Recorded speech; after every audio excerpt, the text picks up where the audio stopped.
Os versículos usados nos vídeos que traduzimos nem sempre correspondem a versões em português. Muitas vezes precisamos traduzir do original em inglês para fazerem sentido no contexto do vídeo. Fome espiritual. John G. Lake. Tradução, adaptação e leitura Tiago Samico, São Paulo, 2021. Introdução. John G. Lake foi para a África em 1908 e ficou 5 anos. Durante estes 5 anos, o ministério de Lake levantou 1.250 pregadores, 625 congregações e 100 mil convertidos. Em 1913, ele foi para Spokane, Washington. Em 5 anos em Spokane, houve 100 mil casos documentados de cura divina através do seu ministério. E houve tantas curas que Spokane, Washington, foi declarada a cidade mais saudável dos Estados Unidos da América. Bem-aventurados os que têm fome e sede de justiça, porque eles serão fartos. A fome pode ser uma coisa boa. É o que há de mais persuasivo que eu conheço.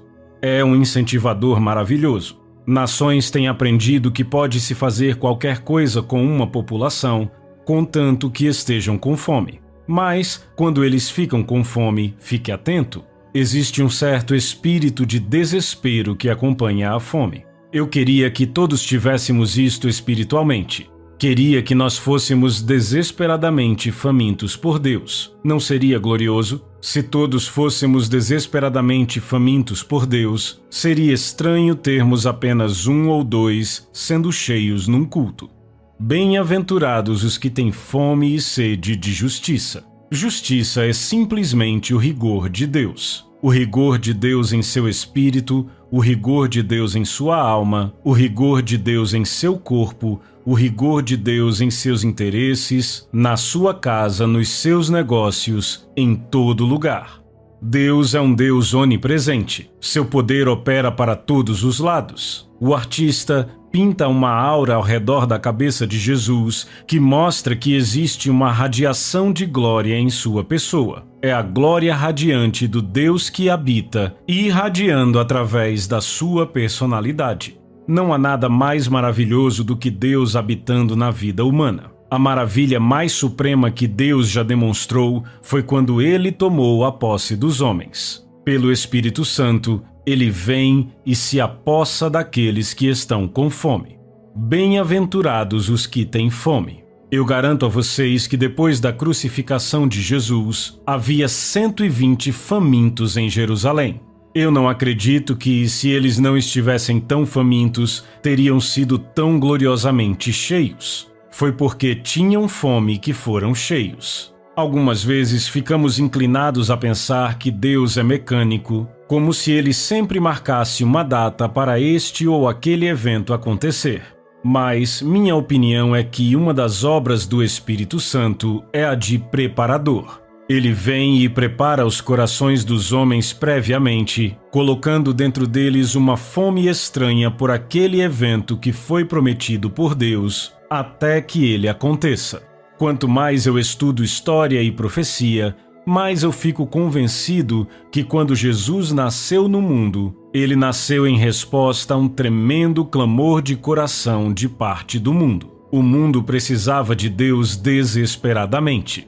Eles queriam uma manifestação tremenda de Deus e Jesus Cristo, como libertador e salvador, veio em resposta ao clamor de suas almas. Muitos anseiam pela segunda vinda de Jesus, a volta dele, ainda que mecanicamente, numa data específica, quando certos eventos acontecerem. Pensam que Jesus simplesmente vai aparecer.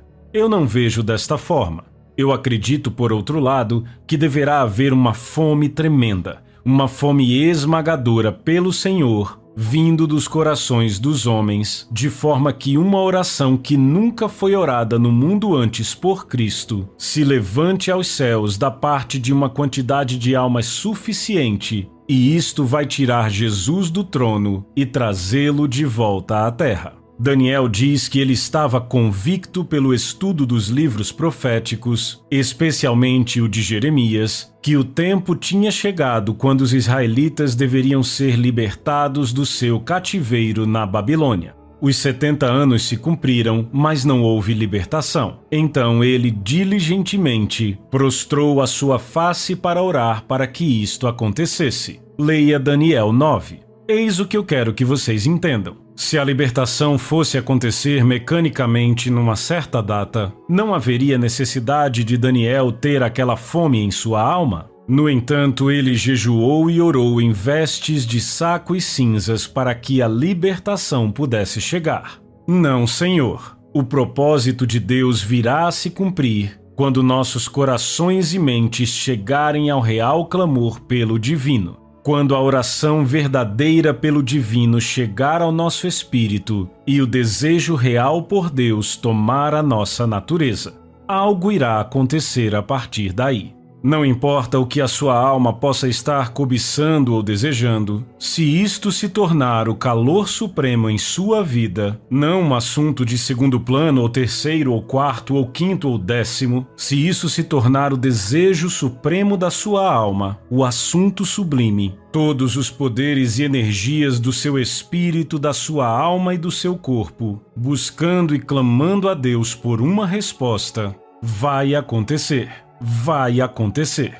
Eu vivi numa família que, por 32 anos, nunca deixou de ter um inválido em casa. Antes de eu completar 24 anos de idade, tínhamos enterrado 4 irmãos, 4 irmãs e 4 membros da família estavam morrendo, inválidos, sem ajuda e sem esperança. Eu constituí a minha própria casa, casei com uma bela mulher e nosso primeiro filho nasceu. Em pouco tempo vi o mesmo trem demoníaco que vinha seguindo a família do meu pai chegar à minha. Minha esposa se tornou inválida, meu filho era uma criança doente. De tudo isto, uma coisa se desenvolveu em minha natureza: um clamor por libertação. Eu não sabia nada sobre o assunto de cura, afinal de contas, eu era um evangelista metodista. Mas meu coração estava clamando por libertação. Minha alma tinha chegado ao ponto onde eu tinha desistido de depender do homem. Meu pai tinha gastado uma fortuna com a família para nada, como se não houvesse parada para o trem do inferno. E deixe-me contar a vocês, não existe impedimento humano, porque a coisa está estabelecida no profundo da natureza do homem, profundo demais para qualquer remédio material alcançar.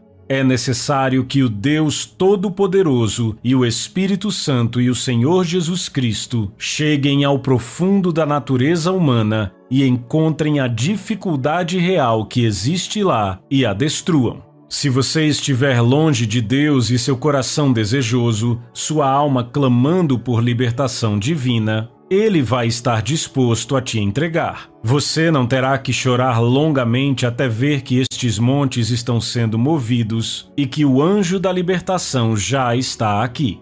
Eu finalmente cheguei naquele ponto onde o meu clamor supremo do coração era por libertação. Lágrimas foram derramadas por libertação durante 3 anos, até que a cura do Senhor se manifestasse a nós. Eu pude ouvir os choros e gemidos, a miséria e os soluços, e sentir o desespero da minha família. Meu coração chorava, a minha alma soluçava, o meu espírito derramava lágrimas. Eu não conhecia o suficiente para pedir a Deus diretamente por isto. Não é estranho os homens não terem senso suficiente para pedirem a Deus por dificuldades físicas, assim como pedem pelas espirituais, mas eu não o fiz. Contudo, bendito seja Deus, algo amadurecia em meu coração, uma fome real. E a fome da alma de um homem deve ser satisfeita. É uma lei de Deus que está nas profundezas do espírito. Deus responderá ao coração que clama. Deus responderá à alma que pede. Cristo Jesus veio para nós com a certeza divina e nos convida, quando estamos famintos, a orar, acreditar e a pegar do Senhor aquilo que a nossa alma deseja e o nosso coração anseia. Um dia o Senhor dos céus veio ao meu caminho e em pouco tempo a nuvem de escuridão, aquela meia-noite do inferno, aquela maldição de morte foi retirada. A luz de Deus brilhou em nossa vida e em nossa casa da mesma forma como existia na vida de outros homens e nas casas de outros homens. Nós aprendemos a verdade de Jesus e pudemos aplicar o poder divino de Deus. Nós fomos curados pelo Senhor. Bem-aventurados os que têm fome.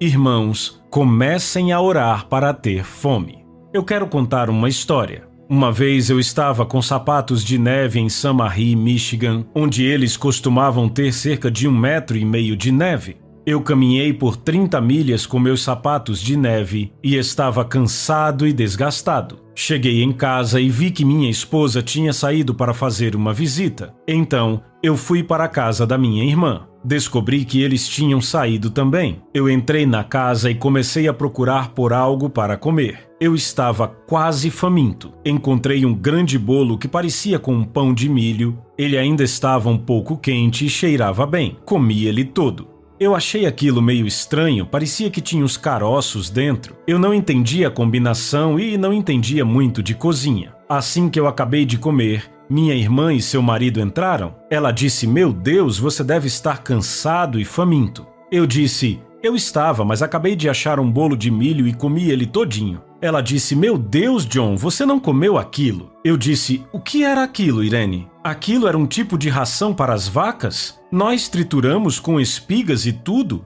Veem, tudo depende do caráter e do grau da sua fome. As coisas têm um sabor muito bom para quem está com fome. Se você quisesse conferir uma bênção em particular a um grupo de homens, não seria o caso de dar a eles uma torta? Ao invés disso, se os deixar com fome, tudo que vier ao caminho deles será delicioso e inigualavelmente bom.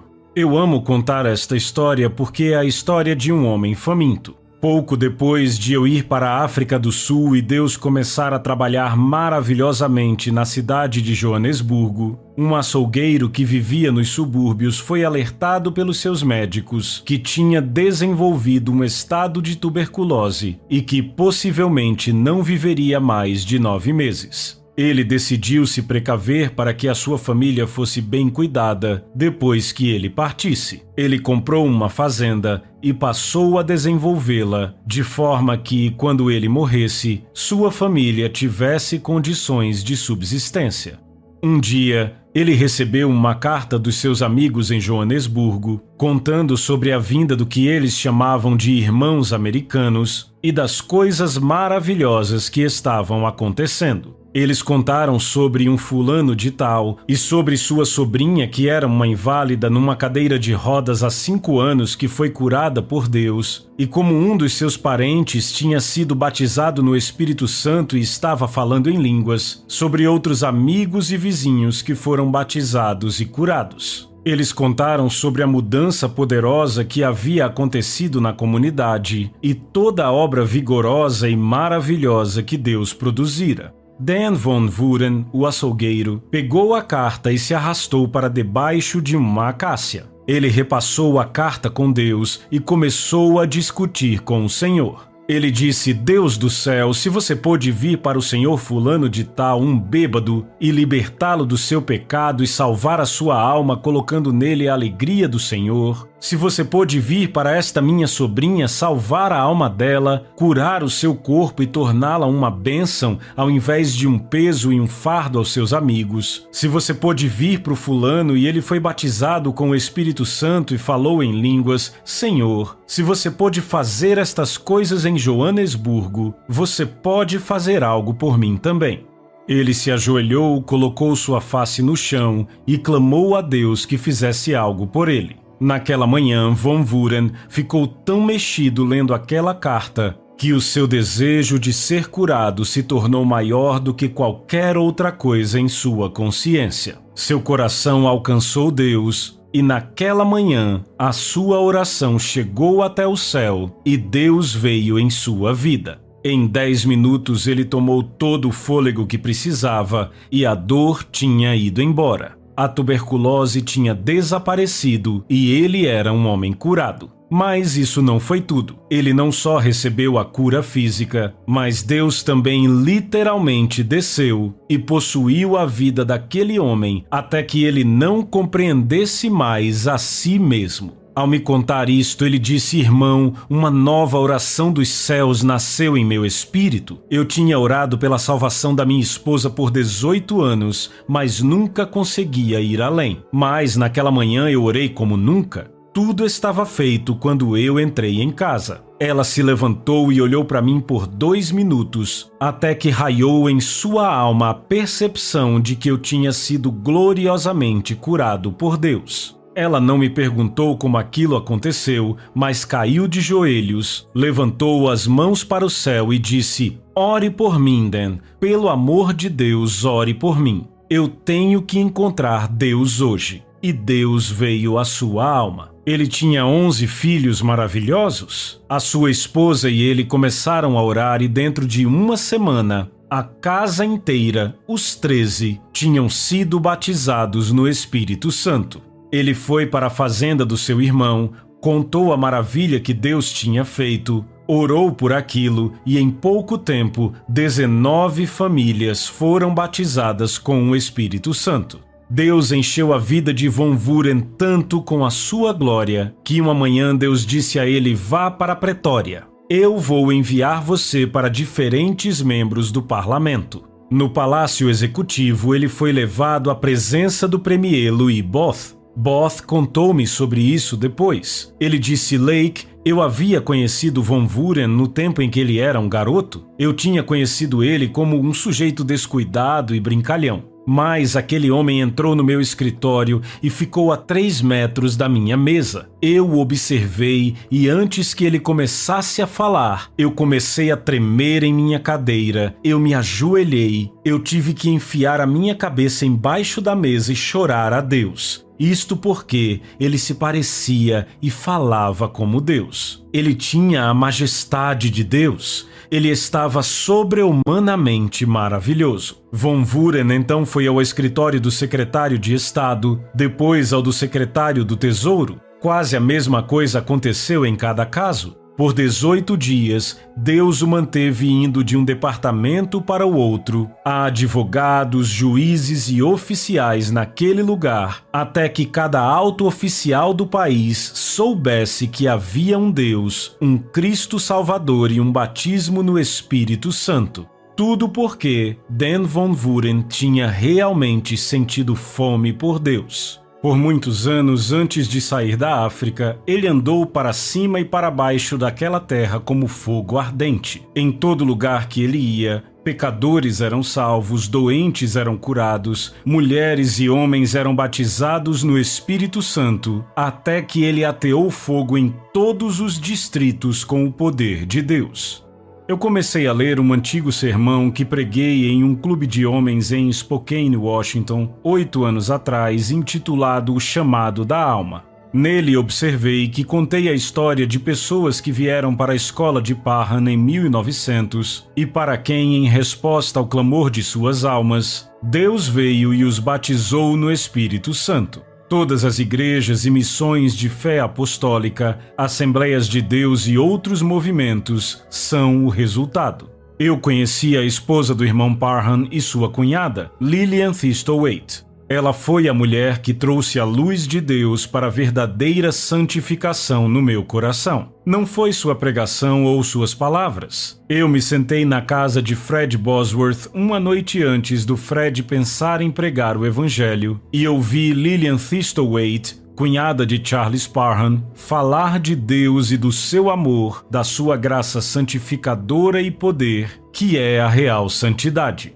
Não foram seus argumentos de lógica que me impressionaram, foi ela mesma. Foi a santidade divina que veio da sua alma, foi o Espírito do Deus vivente que saiu da vida daquela mulher. Eu me sentei na parte de trás da sala, o mais longe que pude. Eu estava satisfeito, vivendo bem no mundo, próspero com todos os acompanhamentos que vêm com uma vida de negócios bem-sucedidos. Mas naquela noite meu coração ficou tão faminto que eu caí de joelhos e aqueles que estavam presentes dirão a vocês que até hoje não se ouviu ninguém pregar como eu preguei. Bosworth disse muito depois: Lake, existe algo que eu sempre vou lembrar sobre a sua vida. Naquela noite em que você pregou em minha casa, até as vigas tremeram, até que Deus desceu, até que o fogo se espalhou, até que Deus veio e santificou os nossos corações.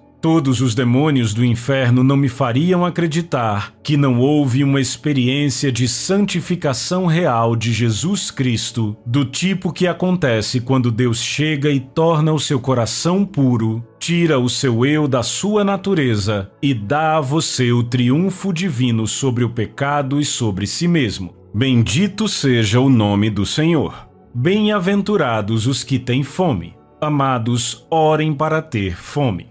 À medida que eu conversava com Lillian Thistlethwaite, eu observei algo supremo na alma daquela mulher, que era a consciência de santidade. Ela disse: irmão, foi por isso que nós oramos. Isto foi o que o batismo trouxe a nós. Era isto que desejávamos de Deus. Mais tarde, o irmão Parham estava pregando no Texas. Um homem negro de nome Tom Seymour veio à sua reunião. Num hotel em Chicago, ele relatou a sua experiência para o irmão Parham e para mim. Havia uma profunda fome na alma daquele homem negro. Ele disse que trabalhou como garçom num restaurante para se sustentar, enquanto pregava em uma igreja para o seu próprio povo. Ele conhecia Deus como seu Salvador e Santificador. Ele conhecia o poder de Deus para curar, mas à medida que escutava Parham, ele foi convencido que havia algo maior: o batismo no Espírito Santo. Ele foi a Los Angeles sem recebê-lo, mas disse que estava determinado a pregar tudo de Deus que sabia para o povo. Ele disse: irmão, antes de conhecer o Parham, uma fome para ter mais de Deus estava no meu coração, de tal forma que eu orei por 5 horas por dia durante 2 anos e meio. Eu cheguei a Los Angeles e lá a fome não estava menor, mas maior. Eu orei: Deus, o que eu posso fazer? O Espírito disse: ore mais. Existem coisas melhores para se alcançar na vida espiritual, mas elas devem ser requeridas com fé e oração. Mas, Senhor, eu estou orando 5 horas por dia agora. Eu aumentei as minhas horas de oração para 7 e orei assim por 1 ano e meio, contou Seymour. Eu orava a Deus para que Ele me desse o que o Parham pregou, o Espírito Santo de verdade, de fogo com línguas de amor e poder de Deus, como os apóstolos tiveram. O Deus Todo-Poderoso colocou uma fome tal dentro do coração humano que quando o fogo de Deus vem, ele o glorifica. Eu não acredito que algum homem nos tempos modernos tenha tido um dilúvio de Deus mais maravilhoso em sua vida do que aquele que Deus deu a esse querido companheiro. A glória e o poder de um Pentecostes real varreu o mundo. Aquele homem negro pregou para minha congregação de 10.000 pessoas, quando a glória e o poder de Deus estavam sobre seu espírito, e os homens tremeram e estremeceram e choraram a Deus. Deus estava nele.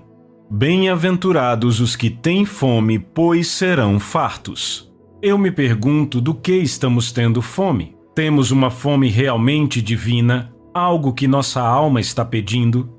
Se você tiver, Deus vai atender, Deus vai responder. Por todas as leis do Espírito que os homens conhecem, a resposta deverá vir. Ela virá, bendito seja Deus, ela virá. Ela virá em mais formas do que você jamais sonhou. Deus não está confinado a se manifestar em línguas e interpretações somente. Quando eu era garoto, eu acompanhei meu pai na visita ao escritório de John McCall, um grande homem dos seguros. Nós fomos levados ao escritório de McCall no seu elevador privativo. Aquela era a primeira vez que eu tinha estado num grande edifício de escritórios e andado de elevador. Eu prendi a minha respiração até que aquela coisa parasse. Então eu entrei em seu escritório e era o escritório mais bonito que eu já havia visto. Os tapetes eram tão grossos que eu tinha medo de afundar no chão quando andasse neles. A sua mesa era uma peça maravilhosa de puro mogno.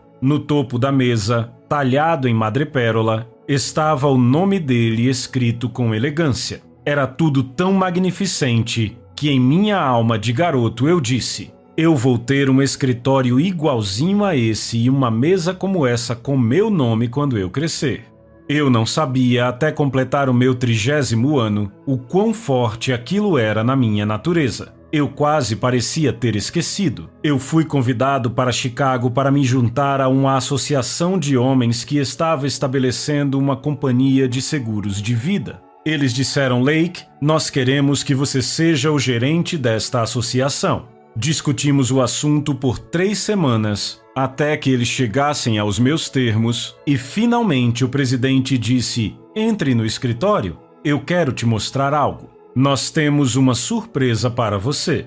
Eu entrei no escritório que era a réplica exata do escritório de John A. McCall, e lá no centro estava uma mesa de puro mogno. Ao invés do nome John McCall, estava escrito John G. Lake em madrepérola. Eu nunca havia falado sobre esse desejo da minha alma para nenhuma pessoa no mundo. Existe algo no chamado de uma alma que é criativo, faz as coisas acontecerem. Quando o desejo supremo do seu coração clama a Deus, toda a energia espiritual da sua natureza e os poderes de Deus que vêm até elas começam a se concentrar e trabalhar em prol daquele objetivo. Então vem a acontecer aquilo que a sua alma chama, pelo exercício criativo consciente da fé, que é a ação criativa da fé. Você e Deus trabalhando e evidenciando o poder do desejo criativo. Eu sou um entusiasta da parceria de Deus com o homem. Eu acredito que existe uma fusão, uma sinfonia da alma de Deus e do homem. Os dois se tornam um. Não um homem salvo e um Deus glorioso, mas o homem fundido em Deus e Deus fundido no homem. Uma criação divina. Interpretação de línguas. Orou em línguas a senhora James Wilson, interpretou o irmão Marin. Vocês receberão o desejo dos seus corações, se vierem perante mim em oração e súplica, pois eu sou um Deus que respondo a meus filhos. Vão em frente na batalha, porque eu estarei com vocês e cumprirei o desejo dos seus corações. Sim, orem para que tenham fome. Chamem e eu responderei, pois sou um Deus que ouve. Responderei o seu chamado. Venham diante de mim, humilhem-se aos meus pés, e eu responderei ao seu chamado. Sejam diligentes diante de mim e orem, sim. Orem e supliquem, porque vocês estão vivendo os últimos dias, e o meu espírito nem sempre lutará com os homens. Mas vocês que se humilham perante mim, saberão que sou o seu Deus, que lhes fortalecerei pela direita e pela esquerda, e compreenderão e saberão que eu sou o seu Deus vivo. Fim da interpretação. Quando Moisés estava diante do Mar Vermelho, ele tentou abandonar aquele relacionamento que Deus estava estabelecendo e tentou jogar a responsabilidade de volta sobre Deus. Aquilo parecia maravilhoso demais para ele. Certamente Deus não queria que fosse daquela maneira, mas Deus sabia. Quando ele começou a se reconhecer como um indivíduo e a Deus como outro, aquilo foi uma ofensa para Deus. Ele pensou que poderia recuar e orar para que Deus fizesse algo por ele, da mesma forma que Deus fazia no antigo relacionamento, mas ele não poderia fazer isto. Quando Moisés orou, na mente de Deus, a ideia dele não agir sobre a água e sair daquele lugar fechado, daquele relacionamento interno, daquela sinfonia divina da alma de Moisés e de Deus, tudo isso foi ofensivo para Deus, e Deus disse: tu deves ser como Deus, não diferente de Deus, mas tu deves ser como Deus. Estamos continuamente dizendo: Senhor, faça de mim um canal, e aí nos separamos de Deus em nossos pensamentos e esperamos que Ele derrame seu poder espiritual e a sua bênção através de nós. Este não é o nível mais elevado. Existe uma experiência maior que está na palavra de Deus. É onde você e Deus se tornam um. Seu corpo inteiro, sua alma inteira, sua mente inteira, seu coração inteiro, seu espírito inteiro, no ritmo, fusão e sinfonia do Deus eterno. Um coração, uma mente, uma alma. Você e Deus como um só. Quando Moisés parou diante do Mar Vermelho, não era Moisés e Deus, era apenas Deus. Deus disse: "Por que clamas a mim? Dize aos filhos de Israel que marchem. E tu, levanta o teu bordão, estende a mão sobre o mar e divide-o para que os filhos de Israel passem pelo meio do mar em seco." Êxodo 14, versículos 15 e 16. Deus não disse: "Moisés, estenda a sua mão e eu dividirei o mar." O que ele disse foi: "Estende a tua mão sobre o mar e divide-o." Você e eu somos um. Estenda a sua mão e divida o mar. Você tem tudo o que há em mim e eu tenho tudo o que há em você. Somos um e indivisíveis. Deus e o homem se tornam um. O coração do homem, a mente do homem, a alma do homem entra em Deus e Deus nele. O fogo divino do Cristo eterno pelo Espírito Santo vem do céu e os relâmpagos de Jesus brilham através da vida, bendizem a Deus e os poderes de Cristo revigoram, manifestam-se e se demonstram por meio desse relacionamento. Deus revelou isso à minha alma nos dias em que eu fui à África pela primeira vez, 6 semanas depois que meus pés tocaram o solo e antes de Deus ter me dado uma igreja para pregar. Eu disse: "Senhor, quando me deres uma igreja na qual pregar este evangelho, eu pregarei a coisa mais elevada e sagrada que o Espírito de Deus revelar ao meu coração. Não importa se alguém mais crê ou vê, eu vou pregar a visão que o Filho de Deus colocou em minha alma." Bendito seja Deus, Ele colocou a visão elevada do Cristo glorificado e do cristão glorificado. Não um homem simplesmente salvo do pecado, mas um homem salvo dos seus pecados, santificado pelo poder, cheio do Espírito dele, recriado com e em Jesus Cristo, um em natureza, caráter e substância. Meu coração começou a pregar isso, minha boca entregou a mensagem. Minha alma enviou a palavra e o meu espírito clamou de tal forma que queria ser o caráter do homem e receber a sua bênção e o seu poder. Amados, eu digo a vocês que por todo o mundo moderno houve outros 125 pregadores que saíram de uma igreja para proclamar o poder de Deus com maior vigor do que os primeiros 125 pregadores daquele lugar. O que estava em minha alma acendeu a alma de Dan Von Vuren e acendeu a fé do povo. Onde quer que se espalhe, isto incendeia os homens por Deus.